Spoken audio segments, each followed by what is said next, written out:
In the 18th century, a period marked by the rise and fall of empires, a geographical stage of singular strategic importance emerged as a symbol of unshakable resistance. Gibraltar, an imposing rocky peninsula situated at the confluence of the Atlantic Ocean and the Mediterranean Sea, became the epicenter of one of the longest and most crucial sieges in history. The Great Siege of Gibraltar, which lasted from 1779 to 1783. What if I told you that the fate of an entire continent depended on the resistance of this small location? This is not a tale of epic battles fought with swords and armor, but rather the chronicle of confrontation where ingenuity, strategy, and sheer human determination were displayed in their most sublime form. A stage where gunpowder and courage, elements that shaped the destiny of nations, defined the course of revolution and the future of a continent. Gibraltar, a strategic territory coveted for its dominant position in the strait that connects the Atlantic and the Mediterranean, was more than a simple piece of land. It was the key to controlling maritime trade and projecting military power in the region. Great Britain, which had held Gibraltar since 1704, found itself confronted by the fury of Spain, which, with the support of France, sought to reclaim the lost territory. The siege of Gibraltar was not just a military engagement, but a test of endurance and ingenuity. The British garrison, isolated and outnumbered, faced not only constant pressure from enemy armies, but also shortages of supplies and disease. The resilience demonstrated in Gibraltar echoed across the continents, influencing the course of the American War of Independence. While the American colonies fought for their freedom, Great Britain was simultaneously fighting in Gibraltar. The British ability to maintain control over this crucial strategic point diverted resources and attention from operations in America, directly impacting the course of the war. Thus, Gibraltar was not just a stage for conflict, but a determining factor in the destiny of an America still in formation. The history of Gibraltar reminds us that geography can shape the destiny of nations. Gibraltar's strategic location, its ability to control trade and influence military power, made it a symbol of power and resilience. The Great Siege of Gibraltar was therefore not just a historical event, but a lesson in the importance of strategy, resilience, and determination in the fight for survival. But why was this small, rocky peninsula so valuable? What made it so coveted that entire empires would engage in a prolonged and bloody conflict? To unravel this enigma, we must delve into the essence of Gibraltar's strategic location, the beating heart of this epic confrontation.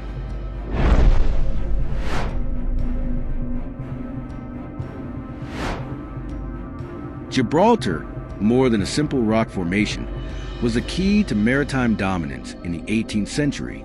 Its imposing presence, rising abruptly from the sea, was not only a visual spectacle, but a strategic point of inestimable value. The Strait of Gibraltar, the throat that connects the Atlantic to the Mediterranean, was the obligatory route for trade between Europe, Africa, and the East. Controlling Gibraltar meant controlling this vital flow, an advantage that no empire could ignore. Gibraltar's importance was not limited to trade. Its position allowed the monitoring and control of naval routes, essential for projection of military power. Great Britain, aware of the strategic value, maintained possession of Gibraltar from 1704, transforming it into an impregnable fortress. However, Spain, with the support of France, would not give up easily on reclaiming this crucial territory. The Great Siege of Gibraltar, which lasted almost 4 years, from 1779 to 1783, was more than a military conflict. It was a clash of empires, a test of endurance and ingenuity. The isolated and outnumbered British garrison faced not only the fury of enemy armies, but also famine, disease, and isolation. The resilience demonstrated at Gibraltar became a symbol of hope and determination, echoing across continents and influencing the course of history. While America was fighting for its independence, Britain was simultaneously fighting a battle in Gibraltar. Britain's ability to maintain control over this crucial strategic point diverted resources and attention from operations in America, directly impacting the course of the war. Gibraltar, therefore, was not just a theater of conflict, but a determining factor in the fate of America still in the making. The history of Gibraltar reminds us that geography can shape the destiny of nations. Gibraltar's strategic location, its ability to control trade and influence military power, made it a symbol of power and resilience. The Great Siege of Gibraltar, therefore, was not just a historic event, but a lesson in the importance of strategy, resilience, and determination in the fight for survival.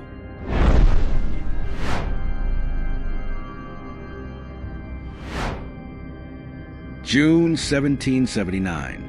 The stage was set for one of the most protracted and crucial confrontations of the 18th century.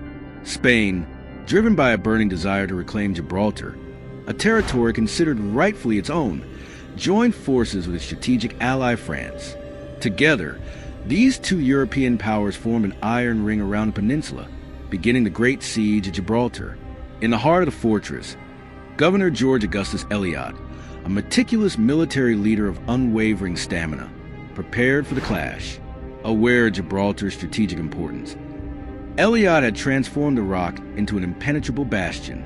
Over the years, he oversaw the construction of complex fortifications, a maze of interlocking walls, strategically placed artillery batteries, and tunnels carved into the rock itself.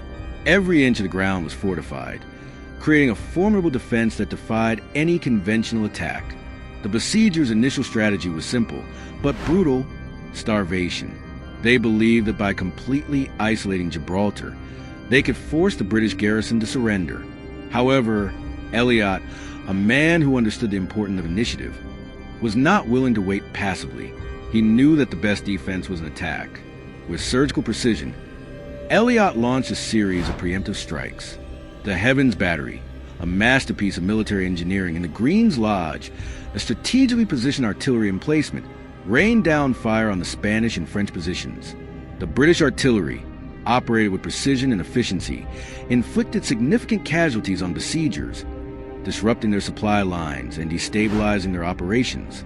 Eliott's energetic response not only thwarted the besiegers' plans, but also boosted the morale of the British garrison.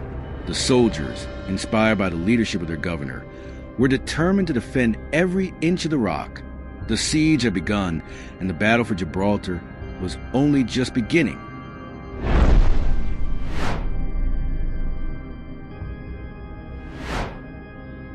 As the siege dragged on, Gibraltar became a scene of suffering and resistance.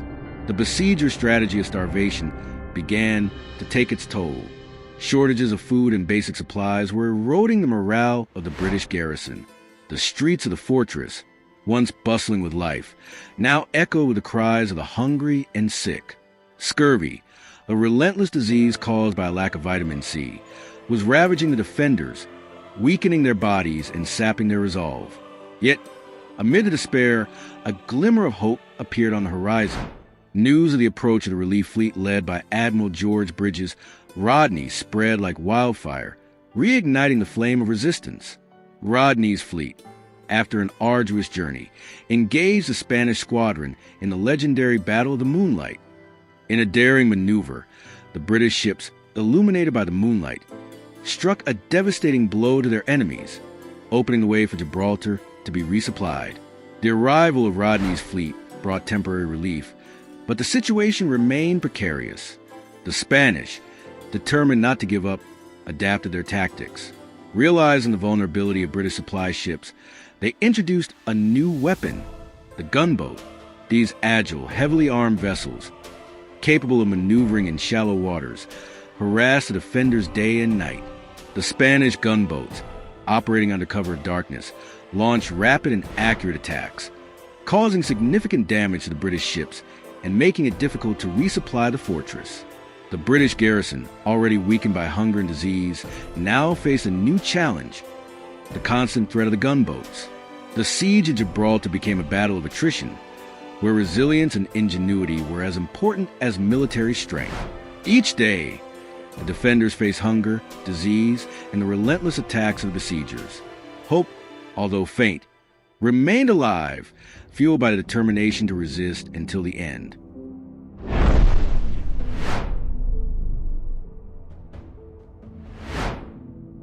The siege of Gibraltar entered an even more intense phase, marked by an escalation of military innovations and audacious strategies. The besiegers, determined to break the resistance of the British garrison, resorted to increasingly aggressive tactics. One of the weapons most feared by the defenders were the incendiary ships, veritable floating infernos that threatened to consume the British fleet anchored in the Bay of Gibraltar. These vessels, loaded with flammable materials, were launched against enemy ships, seeking to set them on fire and cause chaos. However, the most significant threat came in the form of the floating batteries, a creation of French engineer Jean-Claude Eleanor Le Michaux d'Arcon. These naval fortresses, veritable armor colossuses, were designed to be invulnerable to British artillery fire. With their hulls covered in metal plates and their large-caliber cannons, the floating batteries represented an unprecedented threat to the defenses of Gibraltar. d'Arcon, confident in his creation, believed that these war machines would be capable of destroying the rock's fortifications and opening the way for the invasion. Faced with this formidable threat, the British garrison responded with ingenuity and determination. William Greene, a talented and often underestimated military engineer, emerged as an unlikely hero. Aware of the vulnerability of coastal defenses, Greene devised an audacious plan to dig tunnels into the heart of the rock and create hidden artillery positions. This network of tunnels, meticulously planned and executed, allowed the British to position their cannons at strategic points, out of reach of enemy ships. In addition, Greene developed a new weapon, red-hot cannonballs. These ammunition, heated in special furnaces, were fired at the floating batteries, seeking to ignite their flammable materials. Greene's strategy proved effective. The red-hot cannonballs penetrated the defenses of the floating batteries, triggering devastating fires. The invincible naval fortresses of d'Arcon, once thought to be indestructible, were transformed into floating infernos, forcing the besiegers to retreat. The British response to the floating batteries demonstrated the importance of ingenuity and adaptation in times of war. William Greene, with his strategic vision and technical skills, played a crucial role in the defense of Gibraltar, thwarting the besiegers' plans and ensuring the survival of the fortress.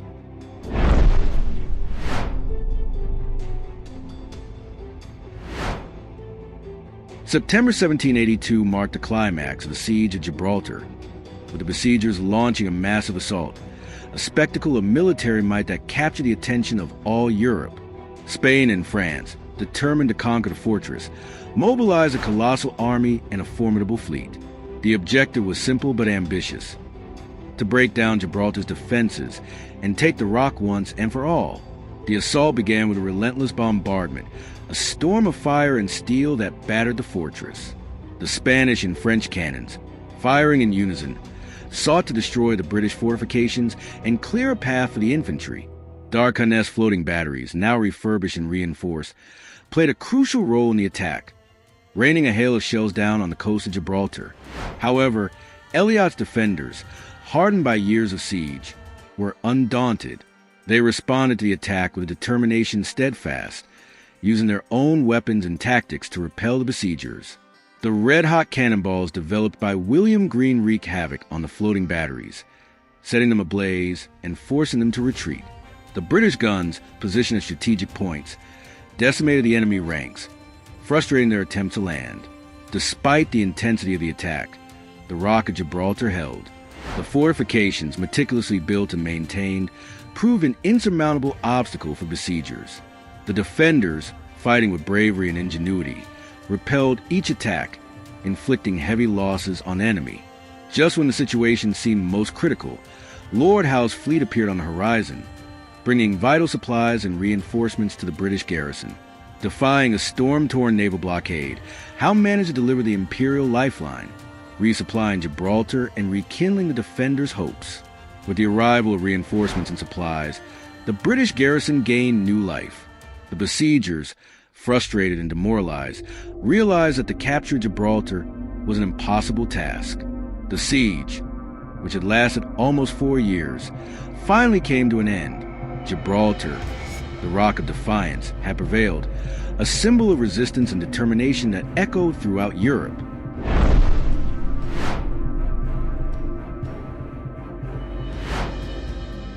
The Great Siege of Gibraltar transcended the confines of a mere military conflict to become an indelible landmark in global history.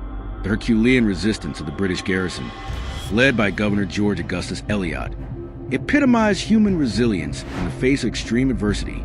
The Rock of Gibraltar, once a coveted strategic point, became a symbol of defiance, a testament to a people's ability to resist against all odds. Gibraltar's strategic importance, dominating the strait that connects the Atlantic to the Mediterranean, gave it a crucial role in the European balance of power. Maintaining British control over the fortress ensured Britain's naval and commercial supremacy in the region, directly impacting the course of empires. Gibraltar became a key player in the geopolitical chessboard, influencing trade, politics, and warfare for decades. Furthermore, the siege of Gibraltar had a significant impact on the American War of Independence.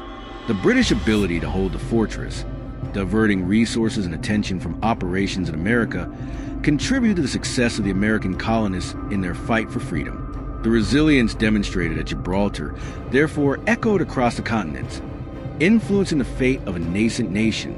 The Great Siege of Gibraltar was not just a battle for territory, but a clash of ideals, a test of ingenuity and determination. The British victory at Gibraltar not only secured possession of a vital strategic point, but also demonstrated the importance of leadership, strategy, and resilience in times of crisis. The Siege of Gibraltar therefore remains a fascinating chapter in history, a reminder of the power of human resilience and the importance of strategy in building the world we live in.